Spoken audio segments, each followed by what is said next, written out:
एक भी शिक्षक को कोई हटा नहीं सकता है।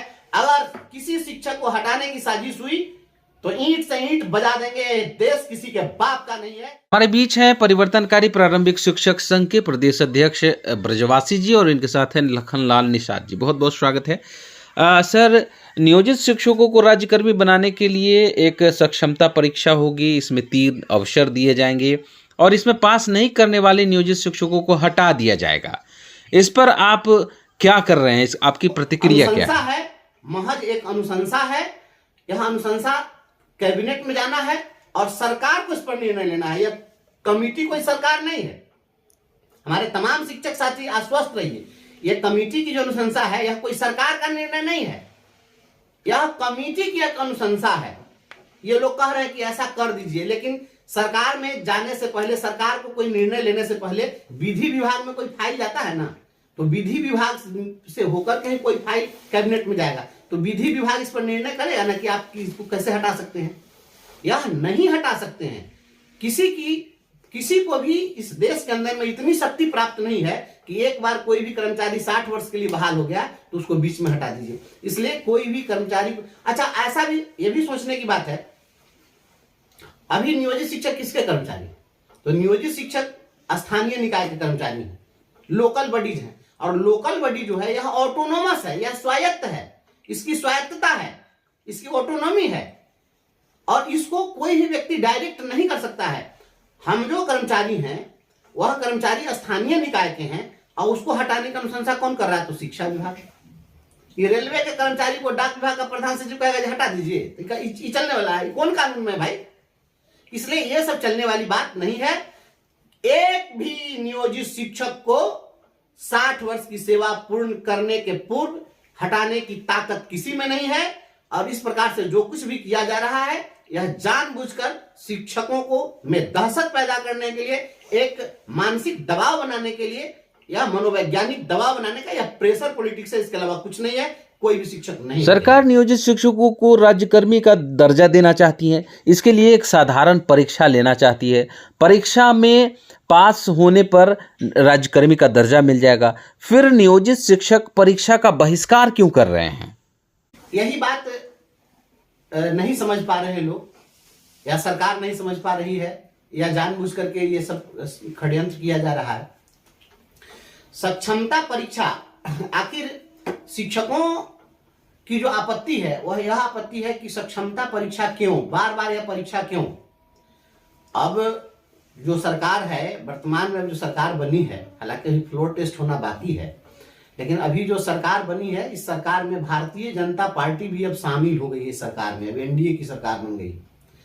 भारतीय जनता पार्टी के लोग 13 जुलाई को पटना में प्रदर्शन किए थे कि नियोजित शिक्षकों की परीक्षा नहीं हो और इन्हें सीधे राज्यकर्मी बनाया जाए। इसी मांग को लेकर वो भी प्रदर्शन किए थे।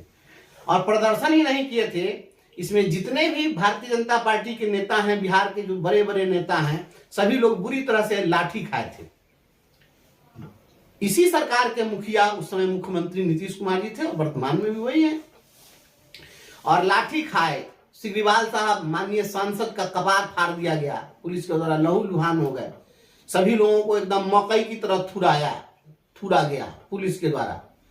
तो अब तो आ गए हैं सरकार में। तो जो लोग यह कहते थे कल कि नियोजित शिक्षकों की परीक्षा नहीं ली जाए, तो आज के डेट में हम तो सबसे पहले भारतीय जनता पार्टी के लोगों से यह मांग करेंगे, अनुरोध करेंगे कि पहले आप जो नियोजित शिक्षकों के समर्थन में खड़ा होकर के और इस प्रकार का आंदोलन किया, और पहली बार कोई राजनीतिक दल इस प्रकार से पटना में प्रदर्शन किया इंडिपेंडेंट रूप से शिक्षकों के पक्ष में, तो आपकी जो शिक्षकों के प्रति जो प्रतिबद्धता थी, इस प्रतिबद्धता को सिद्ध करने का समय आ गया है। अब आपको यह साबित करना होगा कि वास्तव में आप नियोजित शिक्षकों के लिए प्रतिबद्ध थे या वह आंदोलन महज एक दिखावा था शिक्षकों की संवेदनाओं से खेलने के लिए। तो यह भारतीय जनता पार्टी के लोगों को भी सिद्ध करने का समय है। सरकार कह रही है कि बिना परीक्षा के नियोजित शिक्षकों को राज्यकर्मी का दर्जा नहीं दिया जा सकता है, और आप कह रहे हैं कि हम परीक्षा का बहिष्कार करते हैं। तो फिर नियोजित शिक्षक राज्यकर्मी कैसे बनेंगे? बात जहां तक है परीक्षा की, तो भारतीय जनता पार्टी के लोगों को मैं यह बताना चाहता हूं, अब एनडीए गठबंधन के महत्वपूर्ण घटक हैं लार्जेस्ट पार्टी हैं सरकार में, इन्हीं की सरकार मध्य प्रदेश में पहले भी थी, अभी भी है। और वहां 1 जुलाई 2018 से वहां के जितने भी संविदा शिक्षक थे, उन सभी संविदा शिक्षकों को बिना किसी परीक्षा के सभी लोगों को राज्यकर्मी का दर्जा दे दिया गया। यह मध्य प्रदेश के अपने पूर्व मुख्यमंत्री माननीय शिवराज सिंह चौहान से ये लोग जानकारी ले लें। मामा के नाम से फेमस हैं, मामा बता देंगे कि मध्य प्रदेश में किस प्रकार से हुआ। तो जब भाजपा की सरकार मध्य प्रदेश में है, जहां पर बिना परीक्षा के शिक्षकों को राज्यकर्मी बनाया गया, तो अब फिर बिहार में भी जब भाजपा की सरकार है तो यहां परीक्षा क्यों? या देश जब एक ही है और एक ही पार्टी की सरकार 2 जगह हुई, तो एक जगह परीक्षा नहीं ली गई तो दूसरी जगह परीक्षा क्यों? और मैं यह बता दूं कि उड़ीसा में भी यही व्यवस्था है। वहां पर जो लोग बहाल होते हैं, लोकल बॉडी से बहाल होते हैं, और बहाली के बाद उनको 6 वर्षों की सेवा जब पूरी हो गई, उन लोगों को वहां पर राज्यकर्मी का दर्जा दे दिया जाता है। तो वहां परीक्षा नहीं ली जाती है। तो जहां जहां परीक्षा नहीं ली जाती है और सीधे राज्यकर्मी बनाया जाता है, क्या उस राज्य में कानून नहीं है? सबसे ज्यादा कानून बिहार के लोग पढ़ रहे हैं, यहीं के हाकिम लोग, सरकार के लोगों को ज्यादा कानून है, उन लोगों को नहीं है। वो सब हिंदुस्तान से बाहर का राज्य है। परीक्षा क्यों? तो मैं बता दूं कि अभी जो परीक्षा ली जा रही है, हम परीक्षा के सीधे विरोधी भी नहीं है। हम यह नहीं कहते हैं कि आप परीक्षा मत लीजिए, लेकिन परीक्षा किस तरह की होगी, यह महत्वपूर्ण चीज है। तो फिर परीक्षा का बहिष्कार क्यों कर रहे हैं? मैं बता दूं कि अभी जो परीक्षा ली जा रही है, हम परीक्षा के सीधे विरोधी भी नहीं है। हम यह नहीं कहते हैं कि आप परीक्षा मत लीजिए, लेकिन परीक्षा किस तरह की होगी, यह महत्वपूर्ण चीज है। बिहार के शिक्षकों को परीक्षा पर बहुत आपत्ति नहीं है, आपत्ति है इनके परीक्षा के तरीका पर। ये कह रहे हैं कि हम जो परीक्षा लेंगे यह सक्षमता परीक्षा होगी, और इस परीक्षा में हम वही सिलेबस रखेंगे जो सिलेबस बीपीएससी के द्वारा परीक्षाओं के लिए पूर्व में ट्री 1 ट्री 2 में निर्धारित है, ट्री 3 के लिए निर्धारित है। तो जो बीपीएससी का सिलेबस है, उस सिलेबस को आप 20 वर्षों से काम कर रहे हैं शिक्षकों पर आप इंपोज कर रहे हैं, उस पर थोप रहे हैं कि आपको भी उसी सिलेबस से परीक्षा देना है। ये कौन सा तरीका है? यह गंभीर विषय है, सरकार को इस पर सोचना पड़ेगा, और यह गैर कानूनी भी है। हमारे जितने साथी कोर्ट में गए हैं, शायद उन्होंने एक्सरसाइज नहीं किया है। यह सब एक्सरसाइज करने की जरूरत थी। कुछ लोग जल्दीबाजी में आगे आगे बढ़ करके और केस कर दिए, जिसके कारण आज थोड़ी सी निराशा हो रही है। नहीं तो ये तमाम मुद्दे हैं, ये विषय हैं। आप किसी की परीक्षा लेंगे तो परीक्षा का कुछ तो मापदंड होगा इस देश के अंदर में। आप किसी की भी अग्नि परीक्षा लेना शुरू कर दीजिएगा।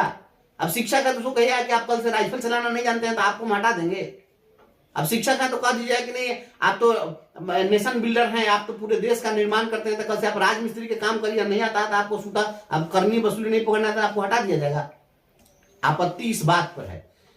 पूर्व से भी यह व्यवस्था रही है कि किसी भी विभाग में जो कर्मचारी कार्यरत हैं, उनकी विभागीय परीक्षा होती रही है, और विभागीय परीक्षा के आधार पर उनको प्रोन्नति दी जाती रही है। तो आपको अगर हमारा स्टेटस बदलना है, राज्यकर्मी का दर्जा देना है, परीक्षा लेना है, तो आप विभागीय परीक्षा लीजिए। विभागीय परीक्षाएं कैसे ली जाती है हम बता दें, यह तकनीकी विषय है। ऐसा मामला एक सुप्रीम कोर्ट में गया था, और उसमें जो रिटायर्ड जस्टिस थे, वो रिटायर्ड जजेस को फिर से बहाल करना था, और उसके लिए भारत सरकार एक सर्कुलर लाई थी, और उस सर्कुलर में कही थी कि इन लोगों को बजाबता फिर हम एग्जाम लेंगे और पास करेंगे, तभी फिर से इनको हम जज बनाएंगे। और यह मामला चला गया सुप्रीम कोर्ट। जब सुप्रीम कोर्ट गया तो सुप्रीम कोर्ट ने यह कहा कि जो जज 20 साल से जज के कुर्सी पर बैठ करके फैसला दे रहा है, तो अब उससे आप कहिए कि नया फ्रेश जज जो बहाल होता है, उसके लिए जो कंपटीशन होता है, उस सिलेबस से आप एग्जाम दीजिए तो एको जज पास करेगा तो सब फेल कर जाएगा। आपको अगर परीक्षा लेना है तो इनके 20 साल के कैरियर का जो परफॉर्मेंस है, आप उस परफॉर्मेंस के आधार पर आप इनको प्रमोट करिए। डिपार्टमेंटल एग्जामिनेशन का मतलब यह होता है कि वह लंबे समय से 10 साल से 20 साल से जिस चीज को वो पढ़ा रहे हैं, जो काम कर रहे हैं, इन चीजों से रिलेटेड आपको सवाल अगर पूछना चाहते हैं तो आप पूछ लीजिए और तब आप प्रमोट कर दीजिए। यह हो सकता है। लेकिन अब आप हमसे कहिए कि अब एमए का सिलेबस है, बीए का सिलेबस है, इंटर का सिलेबस, उससे हम क्वेश्चन पूछेंगे, अब जीके और जीएस से हम क्वेश्चन पूछेंगे, तो ये कैसे होगा कि बिहार विद्यालय परीक्षा समिति जो परीक्षा लेने जा रही है, तो अगर वह सिलेबस बीपीएससी का है, सिलेबस ही तय कर दी कि उसी सिलेबस से हम एग्जाम लेंगे, तो यह एग्जाम बिहार बोर्ड क्यों लेगी, बिहार विद्यालय परीक्षा समिति एग्जाम क्यों लेगी? सिलेबस अगर बीपीएससी का है तो एग्जाम भी बीपीएससी ले, और नहीं तो बिहार विद्यालय परीक्षा समिति अगर परीक्षा लेती है तो हमारा डिपार्टमेंटल एग्जाम ले, क्योंकि बिहार विद्यालय परीक्षा समिति कोई चयन आयोग नहीं है। बिहार विद्यालय परीक्षा समिति डिपार्टमेंटल एग्जाम जैसे हम लोग की दक्षता परीक्षा हुई है, दक्षता परीक्षा कंडक्ट ये लोग किए हैं, तो दक्षता परीक्षा जिस तरीके से कंडक्ट हुआ है ये लोग अपना कर ले। लेकिन अगर फ्रेश अपॉइंटमेंट अगर होगा और फ्रेश अगर कोई इस प्रकार के का सिलेबस तय किया जाएगा तो यह आपत्तिजनक है, जिसका पूरे बिहार के शिक्षक विरोध कर रहे हैं। और एक सवाल है, मैं पूछना चाहता हूं सरकार के लोगों से कि कोई भी जो आज तक इम्तिहान हुआ, कोई कंपटीशन हुआ, उस कंपटीशन में एज लिमिट क्यों किया जाता है? पहले ही तय कर दिया था उम्र सीमा, तो उम्र सीमा में रहता है कि अधिकतम 37 वर्ष आयु सीमा होगी। कुछ ऐसी परीक्षाएं हैं जिसमें 30 वर्ष ही है, 32 वर्ष ही है, तो यह उम्र सीमा का निर्धारण क्यों है?